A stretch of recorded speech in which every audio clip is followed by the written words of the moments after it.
Welcome to The Explainer. Today, we are diving into a really radical way of looking at ancient texts. The idea? What if they're not just history books, but a personal map to a treasure hidden inside of you? All right, let's get right into it. We're going to walk through 5 big ideas here. We'll kick things off with something we all think we know, the Antichrist, and end up somewhere incredibly personal. We'll look at what this Antichrist spirit actually is, why it's so dangerous, and most importantly, how one little shift in how you see things can literally change everything. All right, first up, let's tackle one of the most hyped up and misunderstood figures in really all of the theology. When I say Antichrist, what do you picture? For most people, it's this big, scary, almost Hollywood villain, right? But the view we're looking at today suggests the original texts are pointing to something way more subtle, and honestly, a lot more personal.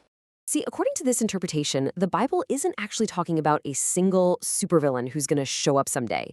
It's pointing to something called Antichristos, which is more like an Antichrist spirit.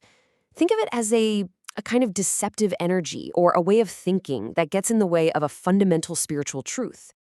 And get this, the timing here is absolutely key. The text says this spirit, it is in the world already. So we're not talking about some distant future boogeyman. Nope. It's framed as a present-day reality, something that's been active for a very, very long time. Okay, so if it's a spirit, how does it actually work? Well, this is where it gets really interesting. The text points to a danger that's super subtle, which is exactly what makes it so powerful, and that danger is the counterfeit. The Apostle Paul actually warned about this. But here's the thing. If you look at the original Greek, there's this crucial little detail that a lot of our English translations just kind of smooth over. And trust me, this one detail, it changes the whole game. Okay, so you've got 2 different Greek words that both get translated as other or another. The first one is allos. That means another one of the same kind. It's a really convincing counterfeit, something that looks almost real. Then you have heteros. That means another of a completely different kind.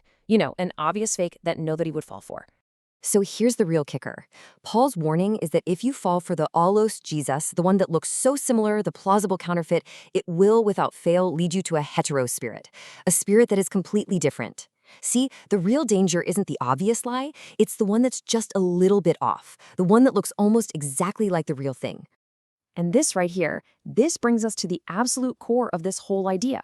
This is the moment where we basically take the old map, throw it out, and draw a completely new one. So, if the story isn't just about things that happened out there 2,000 years ago, where is it happening? Well, this perspective asks us to look again at a key phrase that pops up all over the place in Scripture.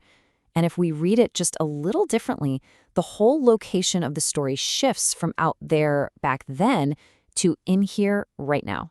So the common view, right, is that the main event is historical. Jesus came in the flesh in Judea.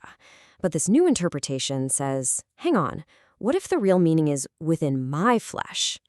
That changes it from a one-time historical event into a living, breathing reality that's happening inside you, this very moment. This gives Scripture a whole new purpose, doesn't it? It stops being just a history book about other people. Instead, it becomes a treasure map. It's a blueprint, really, designed to lead you to an incredible treasure that's been hidden inside of you this whole time.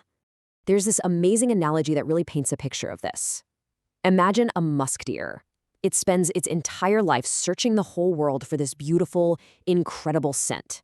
It travels everywhere, goes through so much, only to finally realize, at the very end, that the amazing smell was coming from its own body the whole time.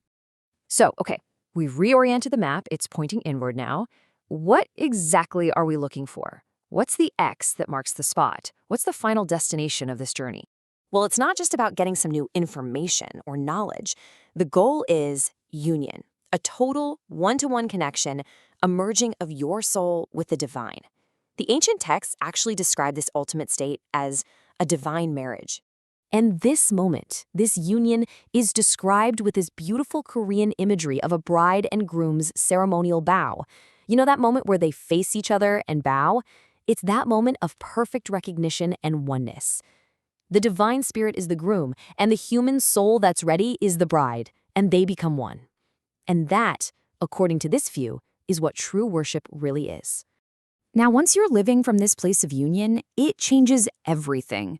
It even redefines something as fundamental as that famous prayer for daily bread. Right, so this request for daily bread is seen in a new light.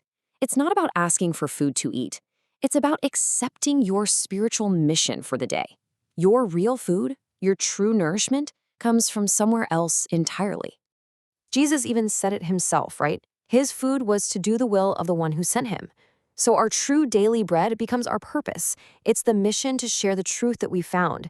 It's like paying forward a loving debt to help everyone who is still out there searching, just like we were. And this all leads to a pretty mind-blowing conclusion. The idea is that all those great figures of faith from the past, in a way, they were waiting for us to realize this truth. The suggestion is that our awakening actually completes their story. It's incredible. Our discovery is the finish line for their journey too. So let's leave it with this final thought. What if the Bible isn't just a history book about people who lived thousands of years ago? What if it's your biography? What if it's a map, not to some holy land, but to the entire universe that's waiting to be discovered inside of you?